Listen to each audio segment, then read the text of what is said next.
बिस्मिल्लाहिर्रहमानिर्रहीम। तमाम तारीफ़ें अल्लाह ताला के लिए हैं जो तमाम जहानों का पालने वाला है। मैं गवाही देता हूँ कि अल्लाह के सिवा कोई माबूद बरहक नहीं, वो यकता है, इसका कोई शरीक नहीं। और मैं ये भी गवाही देता हूँ कि हमारे नबी सल्लल्लाहु अलैहि वसल्लम अल्लाह के बंदे और रसूल हैं। या अल्लाह इन पर, इनकी आल पर और तमाम सहाबा कराम पर रहमतें और बरकतें नादिल फरमा। अस्सलामु अलैकुम इस्लामिक नॉलेज के प्यारे वीवर, मेरी बहनों और मेरे भाइयों, उम्मीद है आप सब लोग खैरियत से होंगे।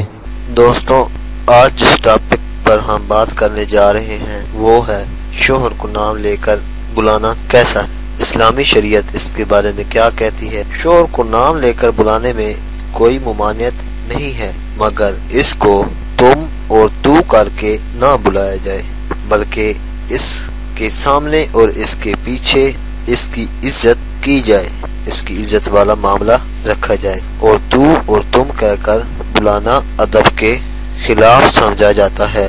शोहर को नाम से बुलाना एक रवैया की भी बात है। ज्यादातर शोहर को नाम लेकर ना पुकारा जाए।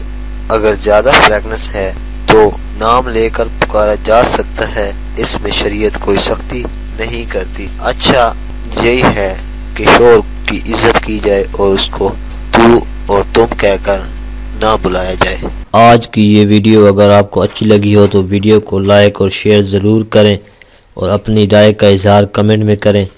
आपसे गुजारिश है कि अगर आपने अभी तक हमारे चैनल को सब्सक्राइब नहीं किया तो आप कर लें और साथ में दिए गए बेल के बटन को ज़रूर प्रेस करें ताकि नए आने वाली हर वीडियो का नोटिफिकेशन आपको वक्त पर मिलता रहे। शुक्रिया।